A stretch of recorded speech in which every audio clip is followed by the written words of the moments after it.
PRRS is still the main challenge on our farms. When you think you've got PRRS under control, you have PRRS again. So, the fight goes on, and we keep standing by your side, as we have done for 10 years now. We have sold 215 million doses, with a supply guarantee over these last 10 years. We have demonstrated protection against highly pathogenic strains, and our epidermic needle-free device represents a step forward in intradermal vaccination against PRRS. The fight against PRRS goes on, as does our commitment.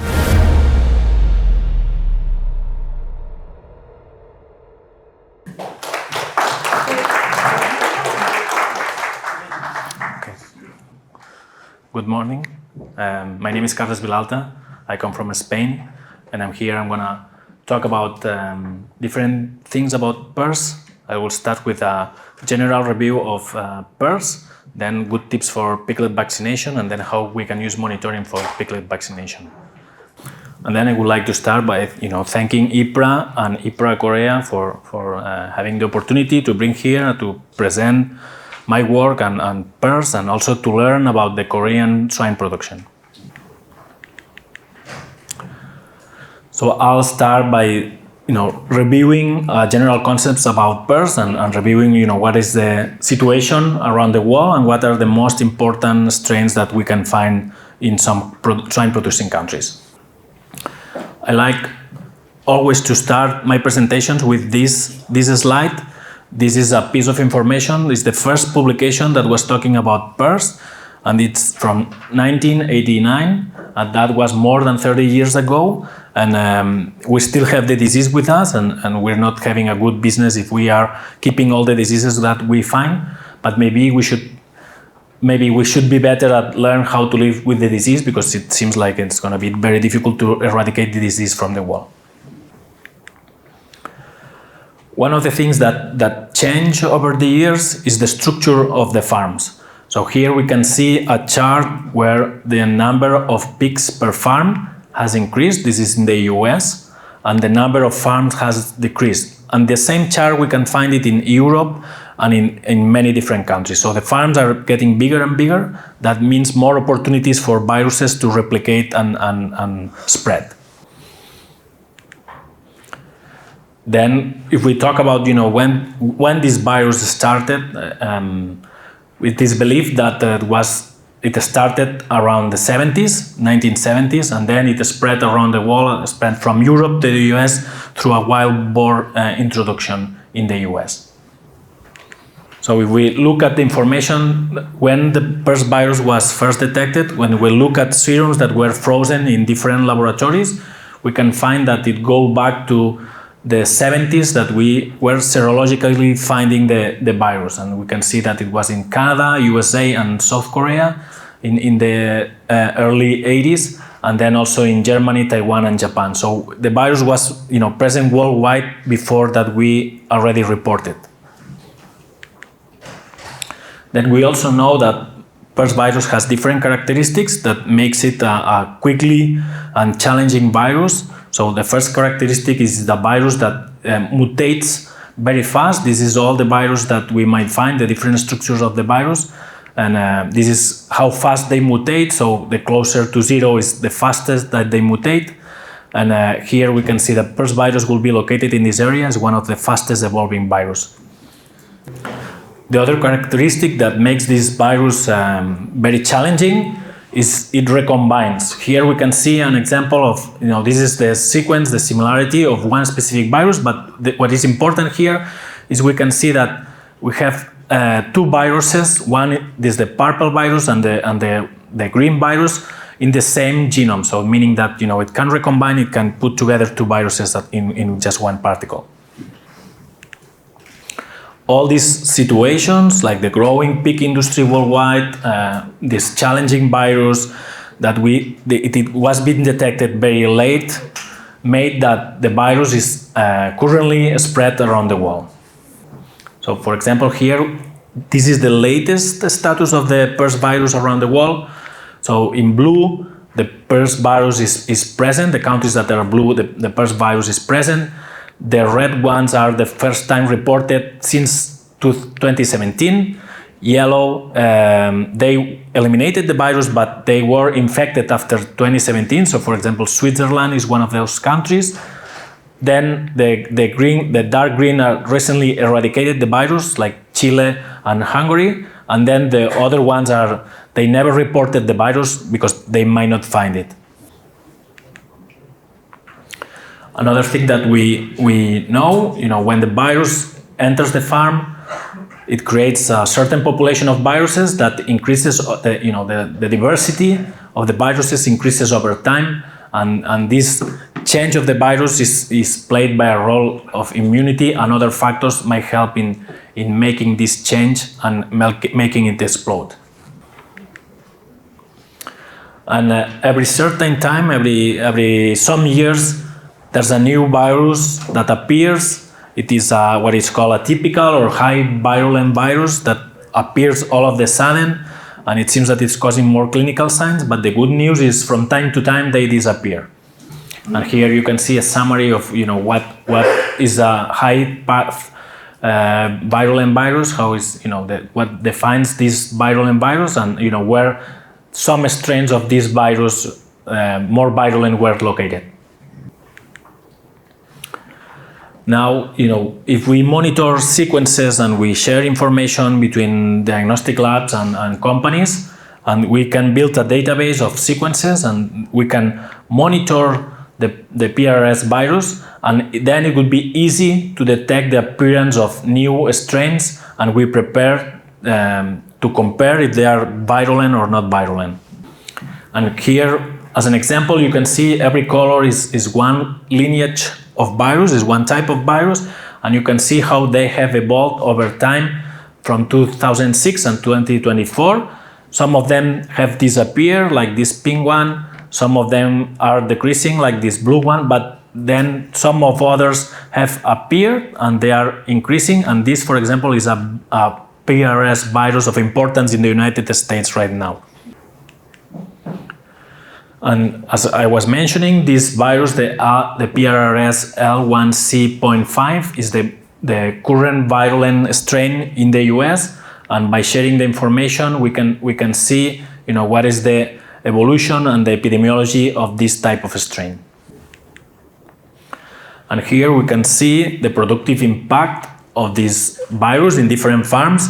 And even though it is called virulent strain, it does not have the same impact in different farms. So if we look at the total wind per liter, we can see that has impact in some farms, but then in some others, it doesn't have the same impact.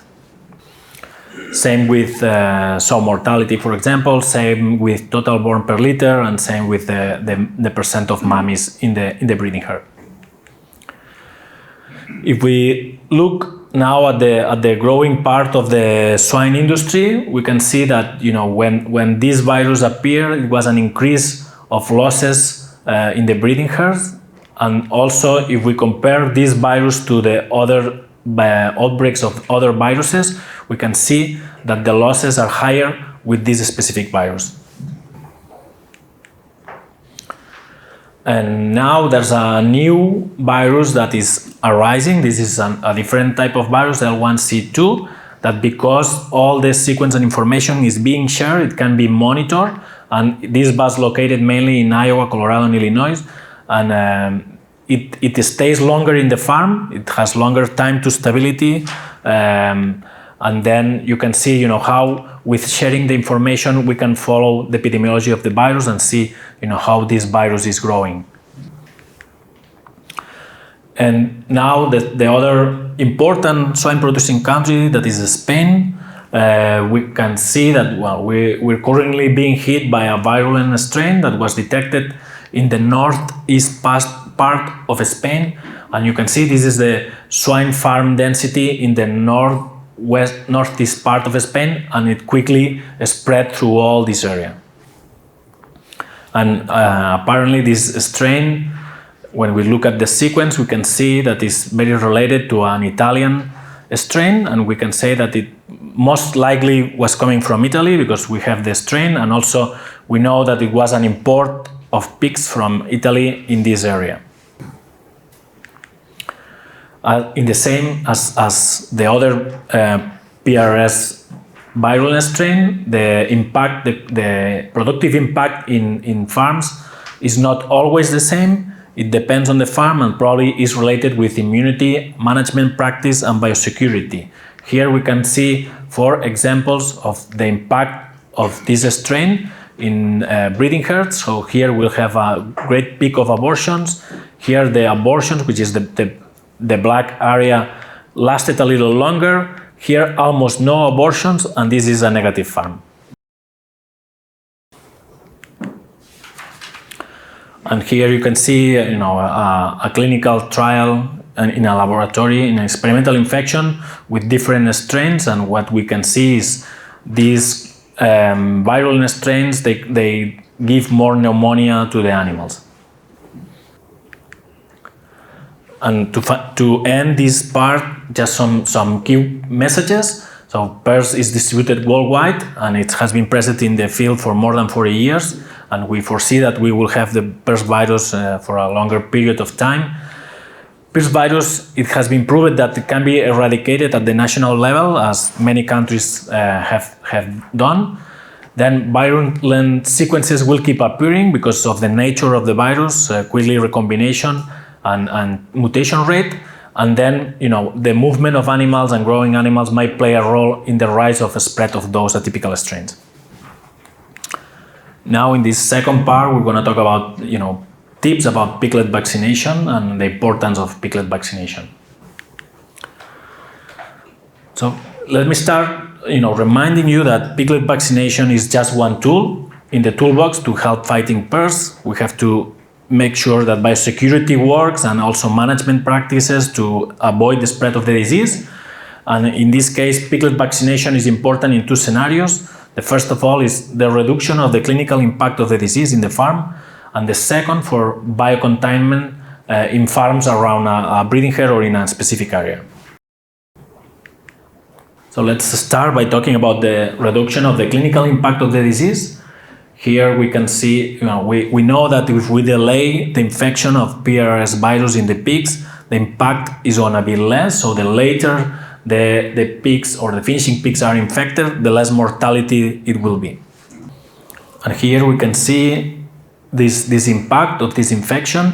So the 3 last plots or points are pointing when the strain, PRRS strain, was found in the finishing barn. So the later we found the virus, so this is the late wild-type PRRS virus detection in the finisher, the less mortality they have. This is why we are interested in vaccinating the pigs and making the disease and giving them immunity so that we delay the moment of infection. And here we can see the effect of vaccination, 1 or 2 doses in different batches of pigs, and we can see that, depending on the type of the status of those pigs, for example, if they come from unstable breeding herd, if we have 2 doses, is better than 1 in terms of mortality, but also, some of them are statistically significant in the finishing stage or close to statistical significance if the entrance of the virus is late in that finishing stage. Also, we know that the time needed to develop a protective immunity needs 3 to 4 weeks to build after vaccination. So in this case, we need to vaccinate the piglets as soon as possible before the infection.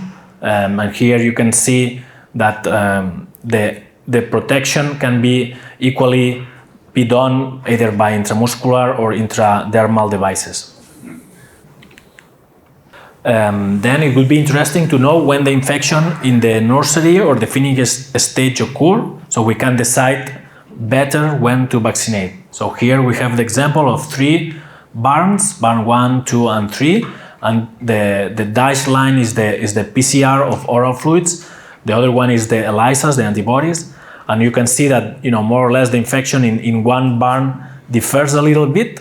But if we had to choose a vaccination, we probably would choose to vaccinate those animals at the beginning of the nursery. Then we also know that this is the profile of the prevalence of positive piglets, percentage of positive piglets in a farm after a PRRS outbreak in a breeding herd. But because we're not usually doing that, we don't know when we're going to be below 10%, which is going to be the optimal scenario for vaccination. But it could be recommended to stop vaccinating piglets in the worst part of the outbreak in the breeding herd, because we're going to have a high viremic piglets, a high percentage of positive piglets, and we might favor a recombination in that specific part. Now we're moving to the second point of why vaccinating piglets is important. It could be biocontainment. So vaccination can help in keeping the virus in the same farm. So this is important if we have a company and we have different farms, or if we are located in a specific area and we don't want the virus to spread in that area. We know that in the swine population, 90% of the pigs are located in nurseries and finishers, and this is why it is important to protect them if we want to protect also the breeding herds. So in this example that we have here, this is a breeding herd located in Spain, and you can see that 1 kilometer around this farm there are 14 other farms that if we want to protect this breeding herd, they need to be vaccinated. Here we have an example of what we were explaining right now. Here we can see this is different farms. These 5 farms in yellow are breeding herds, and the other 18 farms are finishing farms around those breeding herds. So each line is 1 week of monitoring in the breeding herd and the finishing herd, and what we can learn from this slide is we can detect the virus. So the blue virus was detected first in the finishing stages around the breeding herd. This color virus was also detected in the finishing stages before it was detected in the breeding herd in the same area.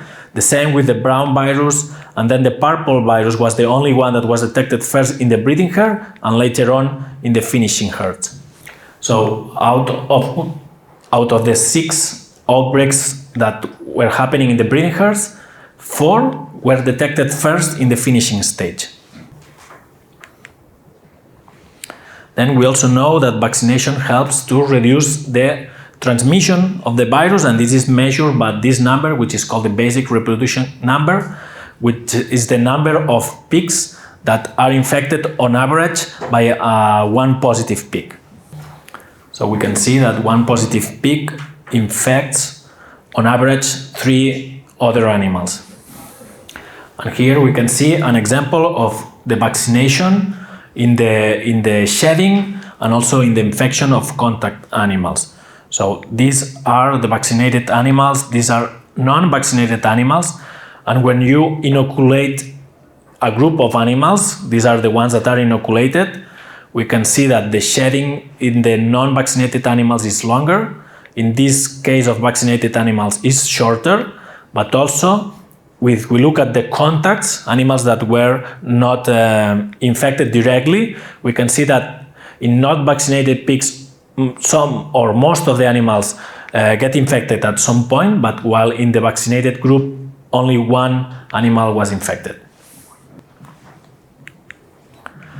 So finally, the last slide of this part is, piglet vaccination is just one more tool that we have in our toolbox to protect our pigs, but it does not replace biosecurity or management practices. Then vaccinating highly viremic animals in the moment of a PRRS outbreak in a breeding herd can be detrimental sometimes. And then, we know the vaccination reduces the amount and duration of the virus excretion, and also vaccinating growing animals around a breeding herd might help protect the breeding herds itself. And the last part, we're going to talk about how to use monitoring and when to decide when to vaccinate. And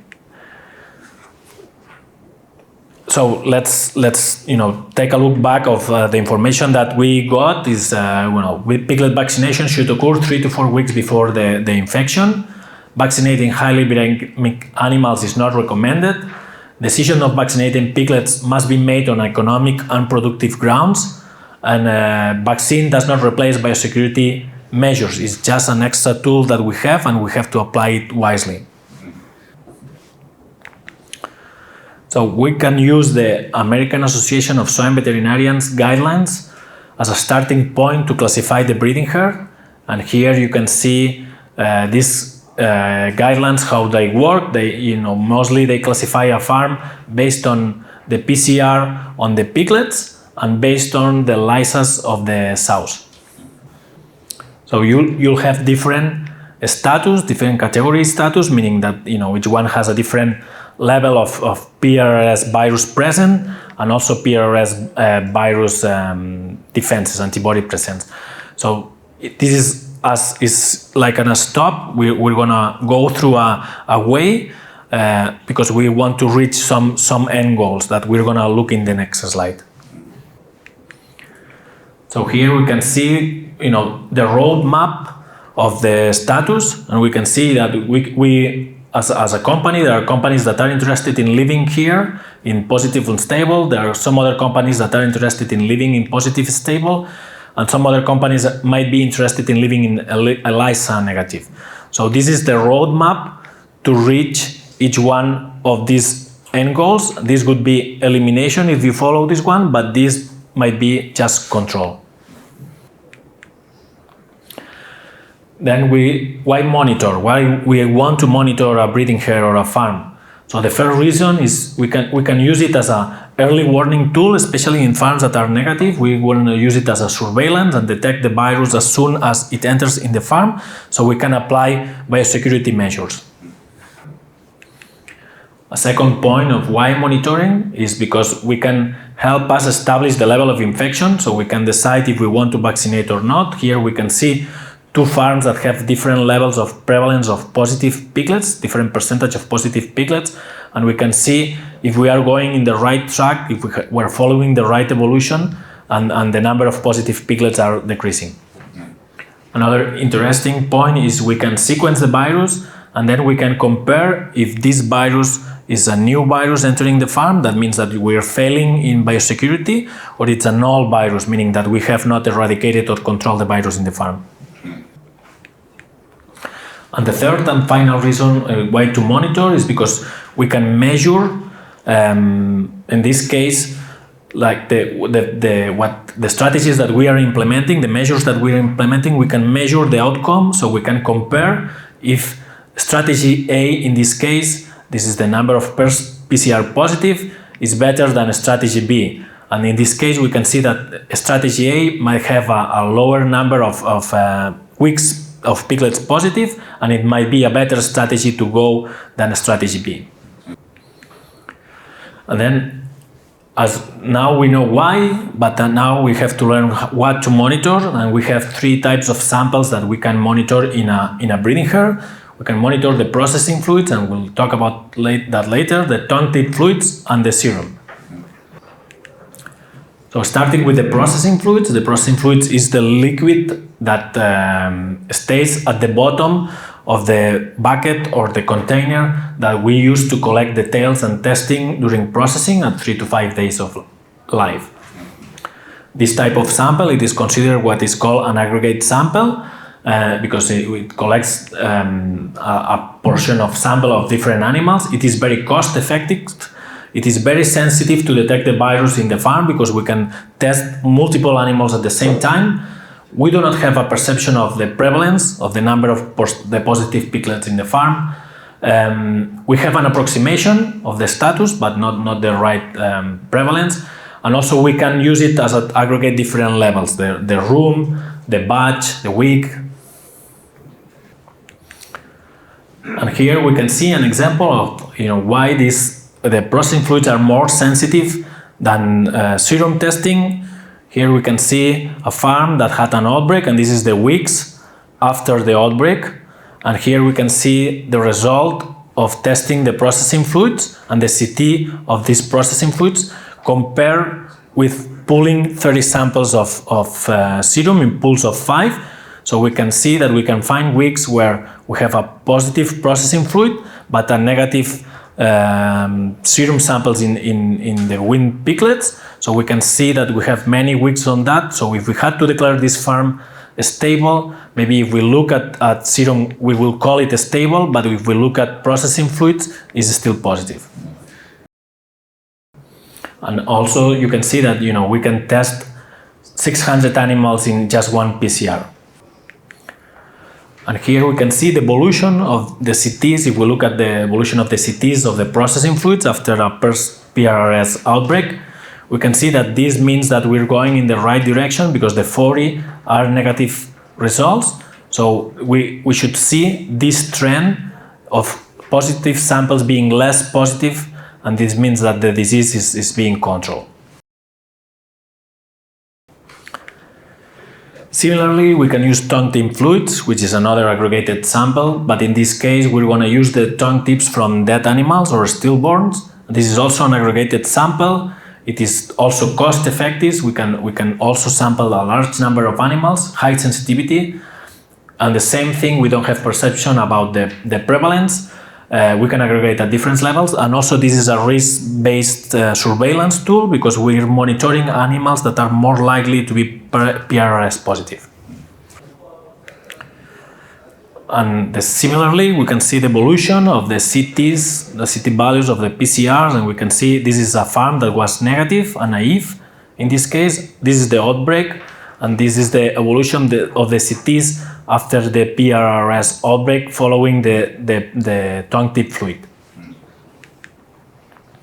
And lastly, the serum samples are the gold reference for monitoring or for diagnostic test.